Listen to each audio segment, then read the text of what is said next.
Superintendent Martin Walker, and I'm attached to Kildare Garda Station.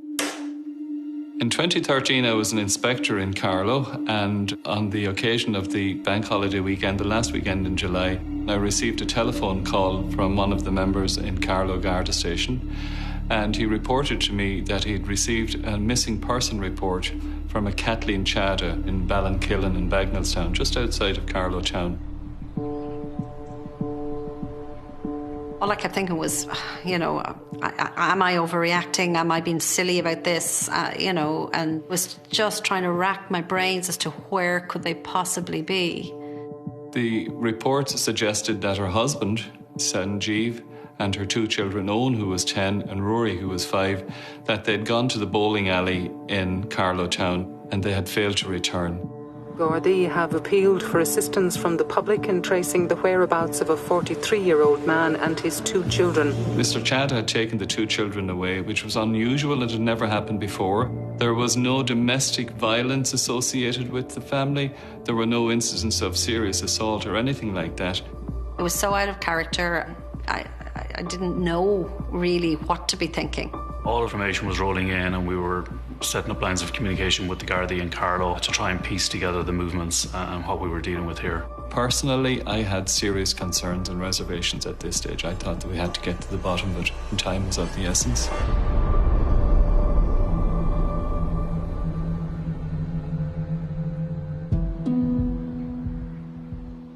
The night of July 28th, 2013. Kathleen Chada was waiting for her husband Sanjeev and their two sons, Eoghan and Ruairi, to return home from a bowling trip. At 10, I started to question that they weren't home yet. And then I kind of thought, okay, well, by the time they got into Carlow, maybe they had to wait to play, and then they might have gone to McDonald's, and all of these things go through your mind. And because you don't want to think about any other scenarios.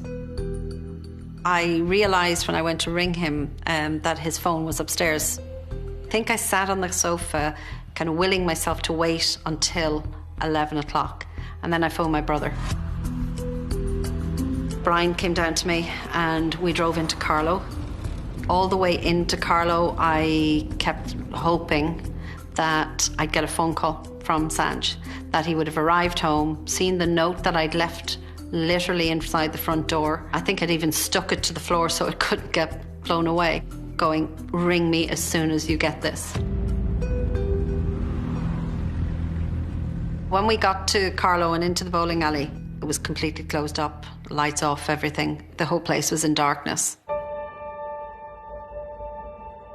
I was pretty devastated by that, the fact that it was closed, because you're hoping. I drove in there almost with the expectation that I was going to have a go at Sanj for not phoning and letting me know that they were going to be so late.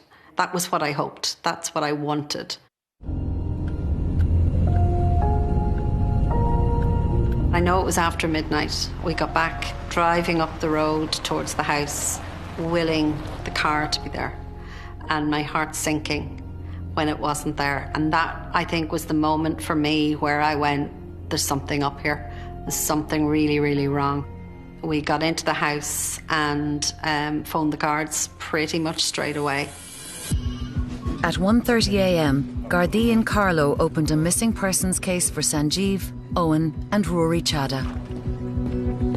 I was on duty down at the Bruce Springsteen series of concerts in Nolan Park. At around 2:30 a.m, I left and went back to Carlow to take up charge of this investigation. One of the first things I checked with Kathleen was the possibility of them taking mobile phones, and she confirmed that they hadn't. We would normally be in a position to do a trace on the telephones, and it would give us a rough idea if they had been used, in what part of the country they were situated.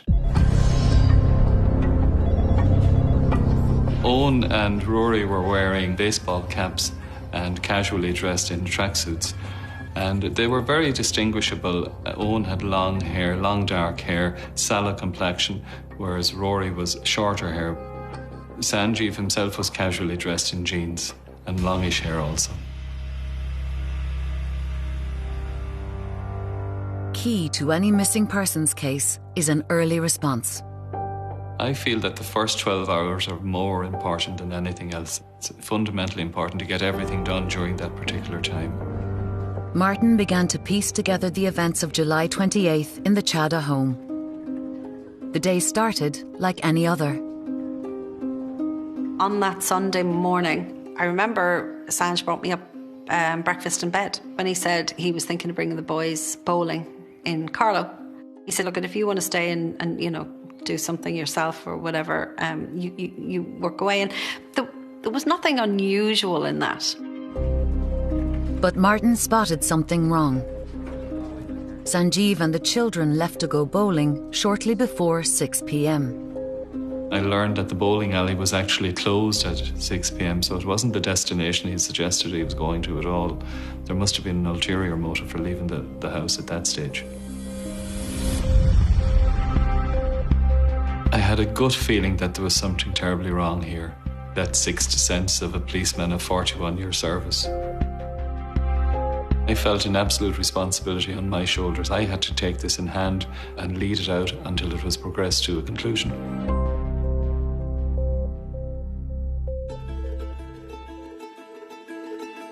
In 1998, Kathleen Murphy was a nurse in Saudi Arabia, where she met Londoner Sanjeev Chada.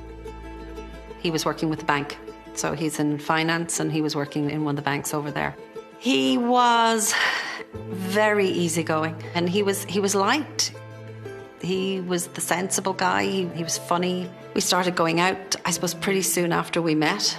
That expat lifestyle can be very difficult on relationships, but we didn't find it so.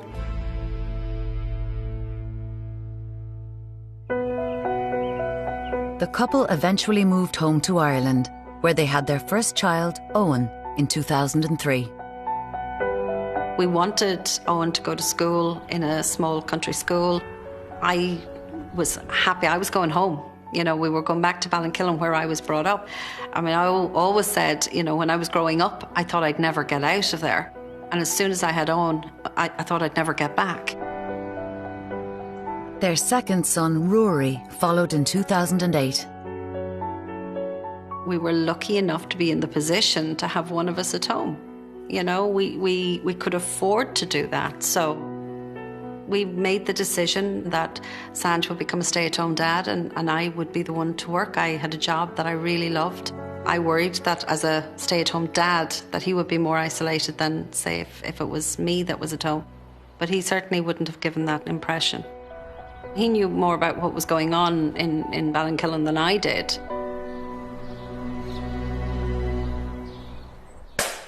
I'm Roy Kavanagh. I'm the chairman of the local community centre and a coach here in Ballinkillen as well in the hurling club. As I say, I'm a good blow-in, and even after 20 years, I'm still blow-in. My wife is a local lady, and that's literally it. You marry into the community. I would have played soccer every Wednesday night with a local group of lads. Sanj was one of those. And I suppose that's how we got to know each other. We're both the non-locals, we'll say, in a local group. Together, Roy and Sanjeev began to coach junior hurling. Sanj he took to it like a duck to water, really. He just enjoyed seeing the kids enjoy themselves through sport. Good stuff, come on now. Good character, loved to laugh and a joke, and idolised his kids. They loved the bones of him. You could see when we trained here on the pitch, Ruairi was the youngest, and he would spend another hour and a half on the pitch with Sanj just hitting the ball around. Everything was mate. He always called him mate, and it was really nice. Sanjeev settled seamlessly into life in Ballinkillen and even became treasurer of the local community centre. Got a phone call in work.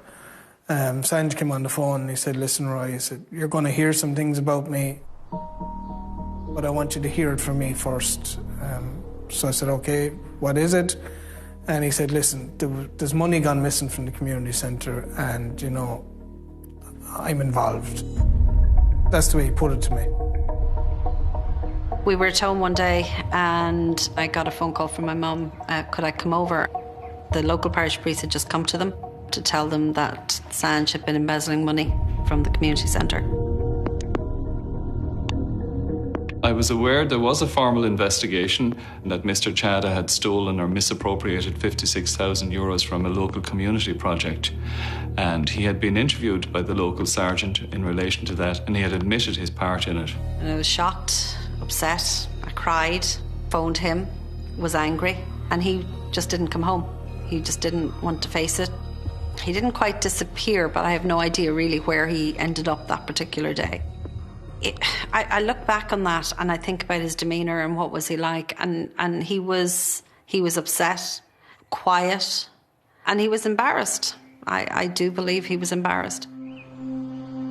Sanjeev finally came home that night, but now, less than 2 weeks later, he was missing again. And Martin wasn't convinced that this time he'd come back.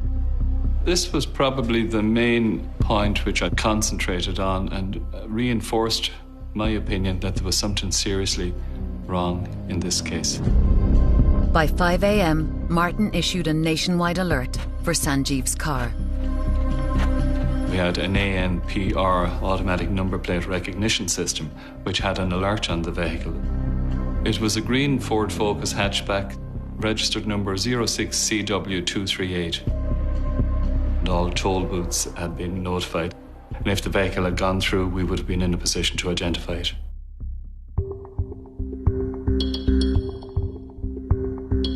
Kathleen also wondered if Sanjeev had fled because of the embezzlement scandal.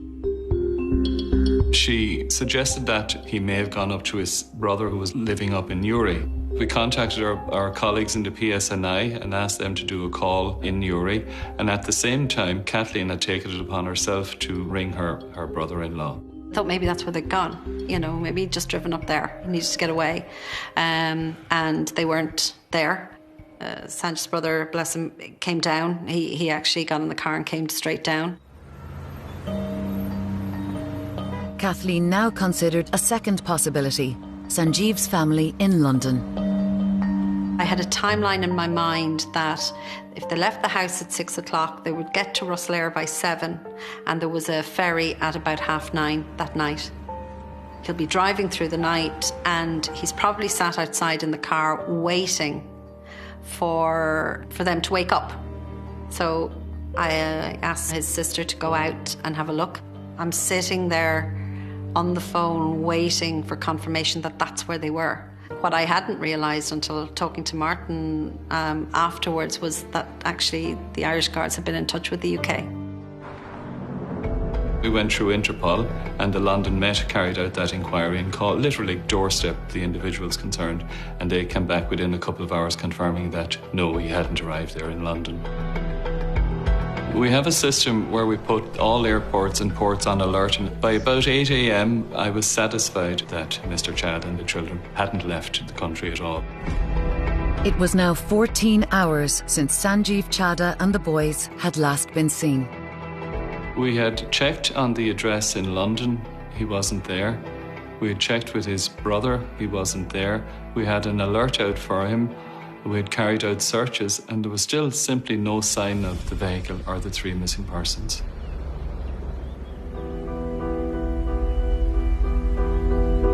I kept thinking, well, he's all right because he's got the boys with him. And that was, I think, a mantra that I had all through the night.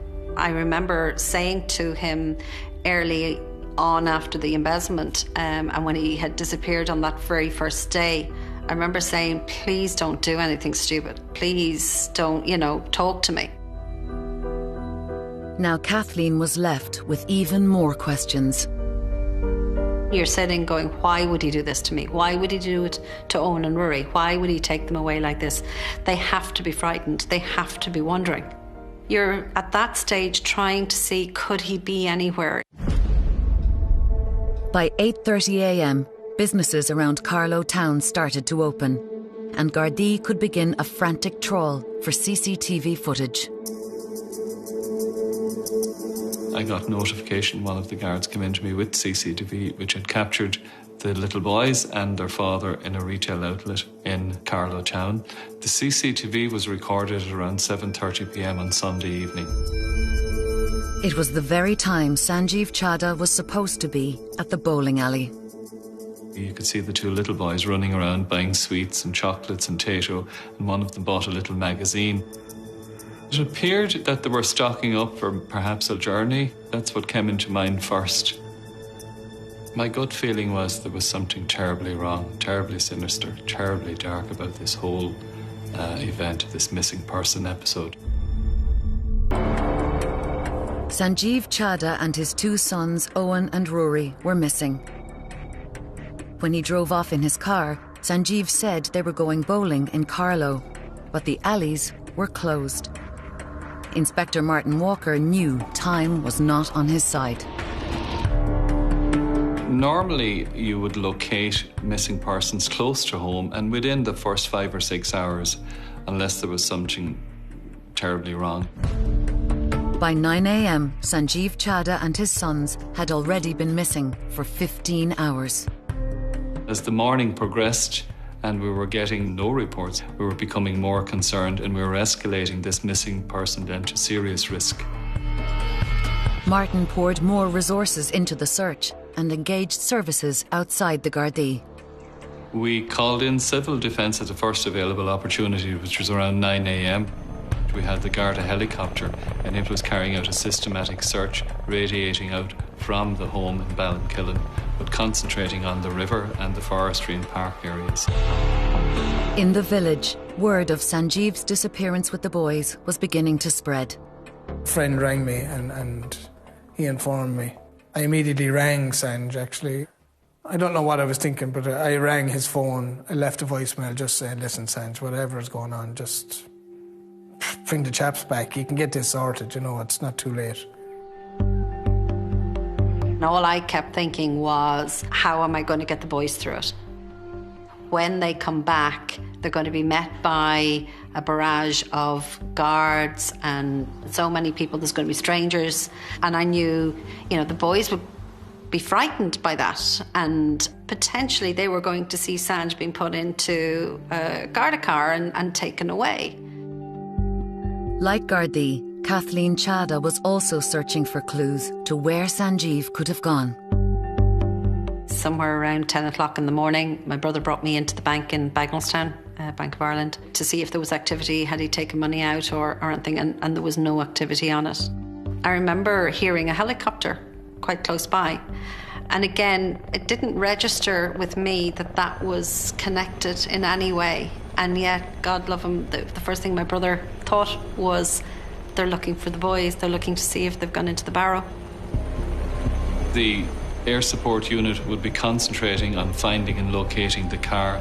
They would search areas hidden away, forestry area, waterways, canals and rivers. If we located the car, we would have been in close proximity to the 3 missing persons. In the weeks before his disappearance, Sanjeev Chada was caught embezzling €56,000 from the local community centre. Now the scandal was coming under national scrutiny. Stephen Breen, I'm the crime editor with the Irish Sun. In 2013, I was covering the Chada case. It became a huge story at that time for all media outlets across Ireland. 2 kids and their father were missing, and the guards were doing everything they could to try and find them. Even though he was a stay-at-home father, Sanjeev Chada was also investing in various stocks and bonds. He had lost a lot of money, so because of his access and his treasure, he was able to take funds from the account at the community centre and transfer those funds then into his own account. So he was trying to cover his losses and keep secret the fact that he was gambling a lot of money. The gambling was hidden in the open, is how I would describe it, because he didn't appear to be hiding anything from me. I knew he was trading as, online trading. I didn't understand or know the depth of the problem. It didn't make sense to me for the person that I thought I knew. If he could pull the wool over so many people's eyes and do it so blatantly, it did make me question everything about our relationship. Kathleen confronted her husband about what they would do next. He did ask me early that week, where did it leave us as a couple? What were things going to be like for us? I remember saying to him, I didn't know. I didn't know. I didn't know how we were going to survive this or if we would. But I said, the one thing that you are going to have to think about is a job, because we were potentially looking at selling the house. That wasn't obviously what I wanted to do, but if that's what we needed to do, then we would do it. I talked about whether that was going to be easier in Ireland or England, would it be easier for him to go back to the UK, back to London, more opportunities? All of that was kind of part of the conversation, but nothing concrete. Now it appeared Sanjeev Chada had taken the boys and fled. By 11 a.m, Martin Walker and his team had broadened their search far beyond County Carlow. We had Waterford, Kilkenny, Laois, Offaly, Wicklow, Wexford, and all of those areas were concentrated on. We checked with the accident and emergency departments in the various hospitals in the area. We checked with hotels and hostels. Every no made my heart sink, particularly where I went through the list that I had, because then you're left with, well, where could they be? By 12 noon, Martin was running out of options. So he began an emergency procedure never triggered in Ireland before. A Child Rescue Ireland alert, now better known as a cry alert. A cry alert is a warning system which was introduced here in Ireland in 2012. There are certain conditions which we have to have before it's activated. The child must be under 18 years of age.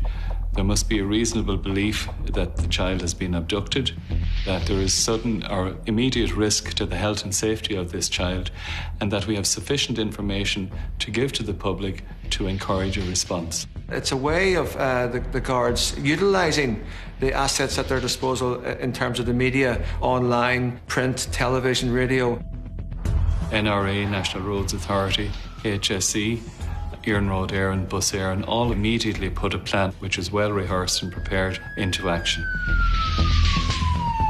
It was the first time it had been initiated in Ireland, and I knew and I felt in my heart that we would get information in relation to Eoghan, Ruairi and Mr. Chada as to their whereabouts. The cry alert was issued to the public at 1:53 p.m.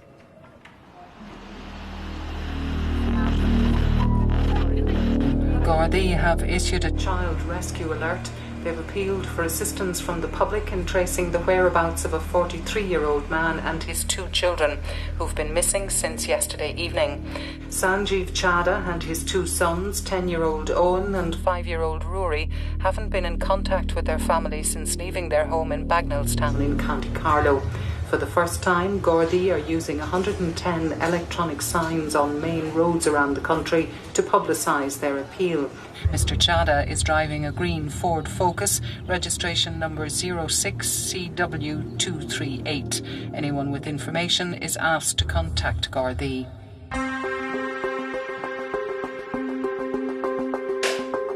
My name is Angela Doyle-Stewart and I'm a news anchor with KCLR 96 FM. I was in the newsroom and it was with a child rescue alert when that was issued and we became aware of the situation. This was my first encounter with a case like this, and I also realised that I kind of knew the family. KCLR broadcasts across Carlow, including Ballinkillen. After the cry alert announcement, Angela immediately started getting calls. People had contacted me. There was a lot of concern, worry, because obviously this wasn't normal. People in Ballinkillen, they're all about community. They look after each other. It's such a small, close-knit community, and the Murphys are a big part of that community. So the impact as a result of this loving family and what they were going through was felt throughout every household in the village and beyond. Everyone rallied. I would say there isn't one person in this village that wouldn't have went straight to Kathleen's door and see could they help or could they do anything. At Kathleen's home, Gardaí, friends and family all waited for news following the cry alert. At the same time, Kathleen continued to help Gardaí however she could. One of the detectives came out, I think from Kilkenny, and he wanted to do an interview. I'm not sure how far we got with that before I got a phone call. I answered the phone and immediately knew it was Sanj on the other end of the line. At around 3:30 p.m, I received a phone call from the guards in Mayo, and they advised me that Mr. Chada had crashed his car into a wall. Upon receiving that message, I rang Sean O'Mara. He was a sergeant and he was actually in the house with Kathleen at the time. While I was speaking to Sean, he said, "Stop, Martin."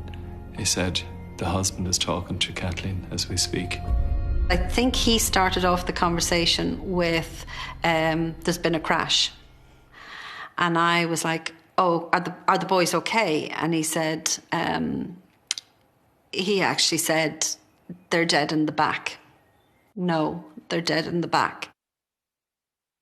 I was quiet there for a moment, and then this screaming started.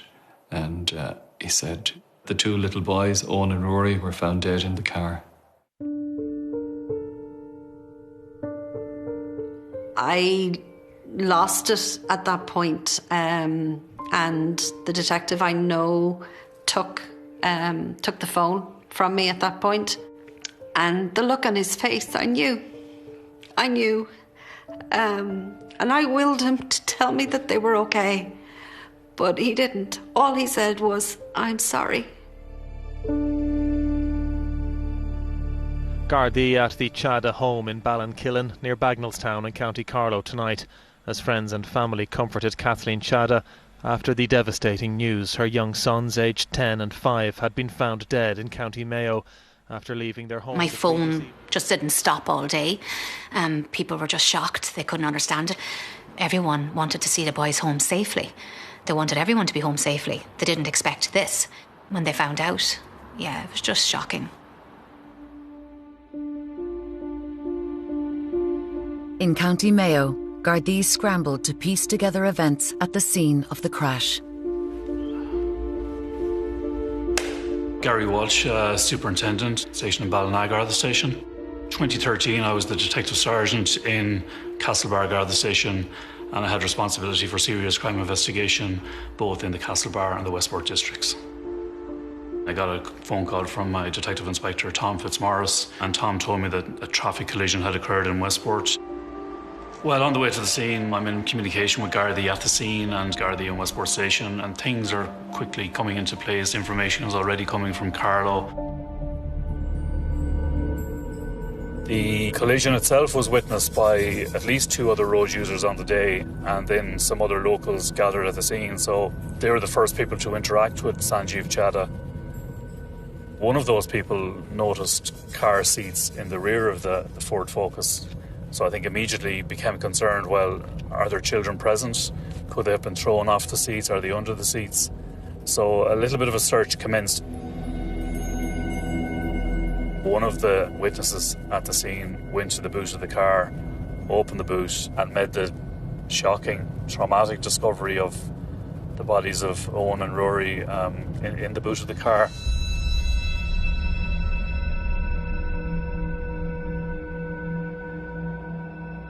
Between the paramedics who arrived on scene, and then there was also a doctor on holiday from England who stopped. He came across the collision, so he checked for any signs of life, as did the paramedics, and they could tell very early that the boys had been dead for some time. They definitely did not die in the collision. In fact, the boys had been dead for hours, hidden in the boot of their father's car. Because they were found within the boot of their father's car, obviously he had become the prime suspect. He had become the main focus of the Garda investigation. At this stage, it was no longer a missing persons case. It was a case of a murder. The father had taken them away and murdered both boys up in Mayo. The investigation then passed from me up to my colleagues up in Mayo, and they formalised an investigation there of murder. Gardaí attending a single vehicle accident outside Westport in County Mayo this afternoon found the bodies of 10-year-old Eoghan and his 5-year-old brother Ruairi in the car. It's understood they did not die as a result of the accident. At the time, there were people in the area. They responded to the incident where they assisted Sanjeev Chada. It was now an hour and a half since the cry alert. Sanjeev was trapped inside his car, but still conscious. He borrowed the phone of one of the individuals who came across the accident, and he phoned his wife, and he told her that the two boys were in the back of the car and that they were dead. How do you tell somebody that their children have been killed?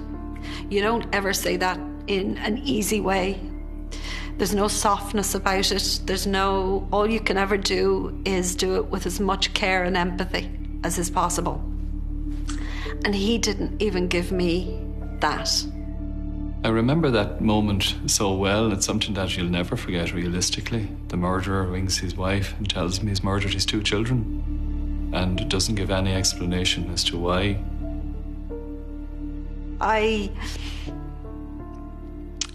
I collapsed at that stage, and I remember seeing one of my aunts, and I remember looking at her and going, I have to keep seeing her. I have to keep looking at her, because if I don't, I'm gone. I was falling. It's like I was falling into a black hole, and if I didn't keep sight of her, I wouldn't get back out of it.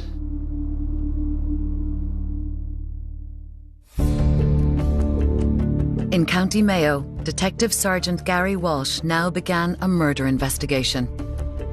It's obviously a very high-profile case. You know, the cry alert was the first of its kind in Ireland at that time. So obviously lots of national media attention, and all of a sudden the boys are then located, having been murdered. It's hard to comprehend, but at the same time we've a job to do.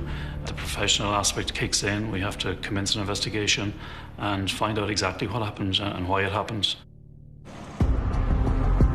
With the prime suspect in hospital, Gary and his team needed to establish the facts of the case. Only then could Sanjeev Chada be charged with murder. While Sanjeev Chada was being treated in hospital, we knew that an interview or an arrest wasn't possible in the immediate or early stages of the investigation, so we were able to conduct inquiries as regards his route. Sanjeev Chada had a sat-nav in the car, which was a vital piece of evidence in the investigation, because it was important to paint the picture and tell the story of the journey he had taken. We could see the previous 24 hours, we could see the route he had taken from Carlow, where he stopped ultimately until he was found in the crashed car in Westport. One stop on Chada's route intrigued Gary. He's travelling on the N84, which is the road that leads towards Ballintubber in County Mayo. He drives around for a while until he finds this quiet laneway very close to Ballintubber Abbey. Today, Garda technical experts have been carrying out an examination on a minor road a few hundred metres from Ballintubber Abbey in County Mayo. The area has been sealed off after detectives described it as a scene of interest. From our investigations, we would believe that Sanjeev Chada arrived in Ballintubber village sometime between 12 midnight and 1 a.m. and parked up the car in that laneway. Immediately on inspection of the laneway, we found items. Number 1 was a punnet of strawberries, and number 2 was some used baby wipes.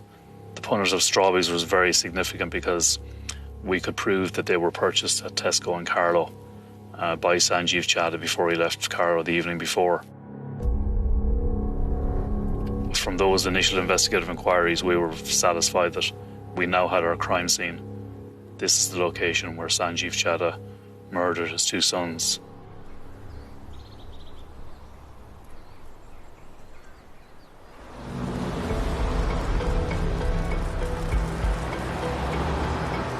I interviewed him with another member of Eoghan over the next number of hours. He was very subdued. He gave very little initially, but as time went on and our interview strategy kicked into play, he started to divulge more about what had actually occurred. And they didn't go bowling. The boys asked questions, so he told them that they were going to go on a camping trip. They were probably content in the car and felt safe in the car that they were travelling late at night because they were going camping with their dad. And as he travels through Ballintubber village, he sees a sign for Ballintubber Abbey, and he realises it's late now, I need to park up the car, the boys are tired, and parked up the car in that laneway. All of the time, Sanjeev tried to give the impression that the boys' deaths was a very peaceful occurrence, but we knew that from the inquiries we had made, and particularly the post-mortem results, that that wasn't the case.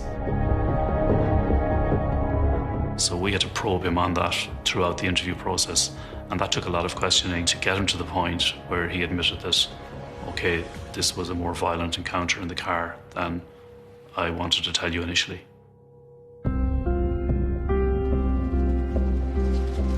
Detective Sergeant Gary Walsh from Castlebar Garda Station gave evidence of arrest, charge and caution. He told the court that at 7:50 this evening he charged Sanjeev Chada with the murders of 10-year-old Eoghan Chada and 5-year-old Ruairi Chada at Westport Garda Station. As Sanjeev Chada was put into custody, the bodies of Ruairi and Eoghan were driven home to Ballinkillen for their wake and funeral.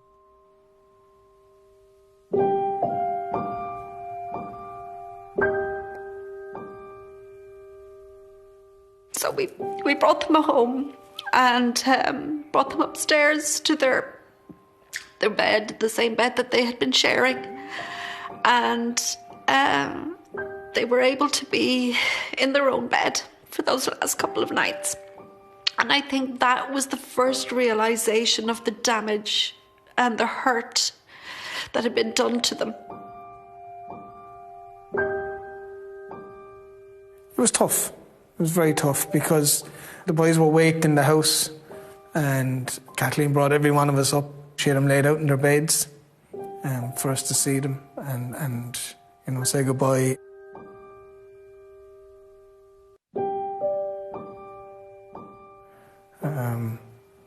And that was tough. That's when it hit home, really, to be honest. That's where you realise that this is real and it's done. The following day, the funeral was held in Ballinkillen. My mum and dad had bought a plot in the local cemetery. So I remember asking my mum, was it okay? Could the boys be buried there? And it's the most bizarre conversation that you can ever have with your mother.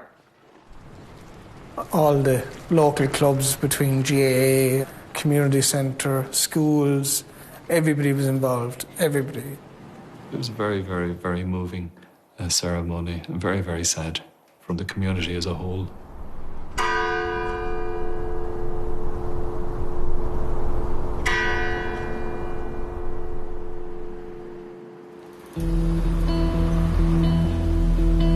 In the weeks following the funeral, Detective Sergeant Gary Walsh continued building a case against Sanjeev Chada.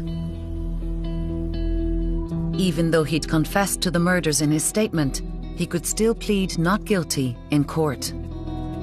In murder trials, often we see that the mental health aspect can come into play, whereby a defendant may seek what's known as a not guilty plea by reason of insanity, or the alternative one is by diminished responsibility. I think there were concerns at the time from the Garda investigation team around his mental health, in the sense that here was a normal family man, a devoted husband, who had just abducted his 2 children and murdered them. That's why he was brought in for examination, to see if he would be capable of standing trial in the event of any charges being brought against him. As professionals assessed Sanjeev Chada, Kathleen herself searched for evidence to explain her husband's state of mind. Probably about 6 weeks after the boys were killed, I was going through some paperwork and I came across an email that Sanj had written about 1.5 years earlier. In it, he basically indicated that he, I and Eoghan and Ruairi were all going to be dead. So in other words, he had planned a murder-suicide. That type of evidence, it goes towards motive, and it shows that there was an element of planning there, and it strengthened our case for a murder charge for each of the boys, because ultimately he decided to play God. He decided that his children would be better off dead than living with the shame of him being caught out as being a thief. But there were still gaps in Sanjeev Chada's story. And to make the strongest case against him, Gary Walsh had to account for every hour that Sanjeev had been on the run. We think he left Ballintubber sometime between 5 and 5:30 a.m. He transferred the boys' bodies from the back seat to the boot of the car at 6:50 a.m. and we're happy with that time because of the break in the sat-nav journey at the time. Gary and his team also tracked down CCTV footage. He ended up in a village called Kilkelly in South Mayo.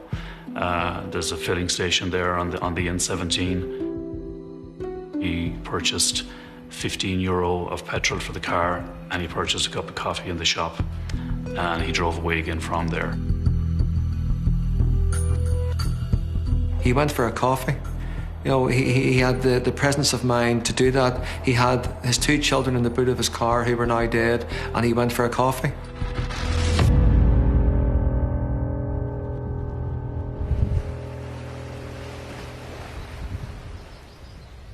We know that he arrived at Old Head Beach in Louisburg somewhere around 8:45, 9 a.m. and he spent approximately 2 to 2.5 hours sitting in the car at that location. He leaves Old Head Beach sometime between 11:30 and 12 midday, and from there he travels back into Westport town. Gardaí have issued a child rescue alert. They've appealed for assistance from the public in tracing the whereabouts of a 43-year-old. Having heard the cry alert at 3 p.m, it snapped him into response. He decided he had to do something. Shortly afterwards, Sanjeev Chada drove at speed into the stone wall outside Westport.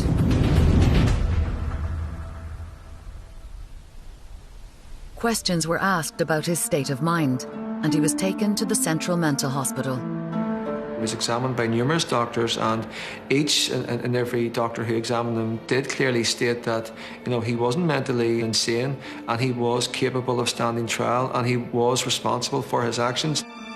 There is a part of me that would say it would be easier if he was insane, because it would be an answer, it would be a diagnosis. My husband was insane and he killed our children, as opposed to my husband was evil and selfish and narcissistic and chose to take the lives of our 2 beautiful boys for his own purposes. On October 6th, 2014, Sanjeev Chada was brought before the Dublin Criminal Courts. If he pleaded not guilty, we were expecting a full trial and prepared for it. Things can go wrong, and no matter how well you prepare a case, you know, you're always nervous. He had to be the one to answer the judge, to answer that question himself in court. And until he said the word guilty, there was always the chance that he could go back on that. Today, the 44-year-old pleaded guilty to murder. Harrowing details of the children's last moments were outlined to the court. After Sanjeev Chada's guilty plea, Kathleen read her victim impact statement. It was aimed at him. It was my one opportunity to talk to him without talking to him. So it was important that it was in my voice. Family would tell me afterwards that he just kept his head down. And I brought a photograph of Eoghan and Ruairi with me. And I put it for the judge to see, because sometimes the victim can be forgotten in this process. And I did not want that to happen. In her victim impact statement, Kathleen Chada asked how could she live with the knowledge of those last moments and how scared her sons must have been. She wondered if her children had cried for her or if they knew what was going on. Her boys had died in a cruel and violent way. She asked how could evil such as this have been hidden for so long in a seemingly loving father. I had to walk past Sanj to get back to where I was sitting. As I walked past, he did whisper the words, "I'm sorry." I don't know how sorry he truly is. And there is no justification in this world or beyond that can explain why he did what he did or to excuse it in any way.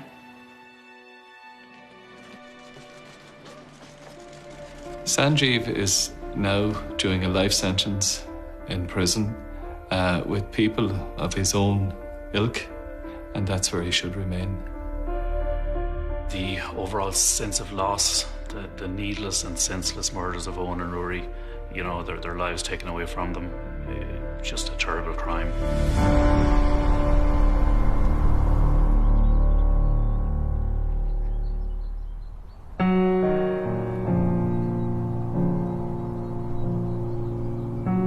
When you come out of something like this, you need to do something. For me, I felt I needed to do something. I needed there to be some meaning going forward. I met a number of people who have gone through similar trauma to myself, in that they lost a loved one to murder. And it's a club that none of us want to be in, but we find ourselves there. A few years before, my sister was murdered by her fiancé. Lisa was 24 at the time, and she was strangled. It's a very lonely place when you have lost a loved one to murder, because no one can really fully understand that. You can't fully understand it, and you don't want people to fully understand that, because it's a very dark place. And when someone else can share that experience to some extent, you're going to bond with that person. We became our own support system, our own group, and it was lovely. You know, it was like you weren't so alone. Kathleen, Angela and others founded a charity, SAVE, to fight for victims' rights during the judicial process. It is and should be a right. I don't understand why this information is being kept from them. The victims have to be remembered. All of us in SAVE are fighting for justice for ourselves and our loved ones. And we're also fighting for justice for those that are coming behind us, because we know that they're there. Kathleen has also started a new tradition in Ballinkillen, an annual hurling tournament in honour of her boys, Ruairi and Eoghan. Teammates Forever holds an incredibly special place in my heart. I think the conversation was, wouldn't it be lovely if we had a match for the kids, and they just had it in honour of Eoghan and Ruairi. We wanted to remember Eoghan and Ruairi and what they meant to us in the club and their teammates. The whole community becomes family that day. We're all honorary Murphys that day, and it's important. Did you enjoy the game? Congratulations, well done. She's turned a tragedy into a strength. She's like a dynamo. It doesn't go out. The more she moves, the brighter she gets. And that's just Kathleen. She's the force of nature that has made a difference in so many people's lives, despite everything that's happened to her life. I carry on for Eoghan and Ruairi, and I also carry on for myself. And it's okay for me to do that. It's okay for me to have a life, but it's up to me to make sure that that life has some meaning. There's no point in me just existing. I need to actually engage in life, and to do that with as much energy as I can. Given the distressing nature of the case I can't forget, we'll have helpline contact details on screen in just a moment.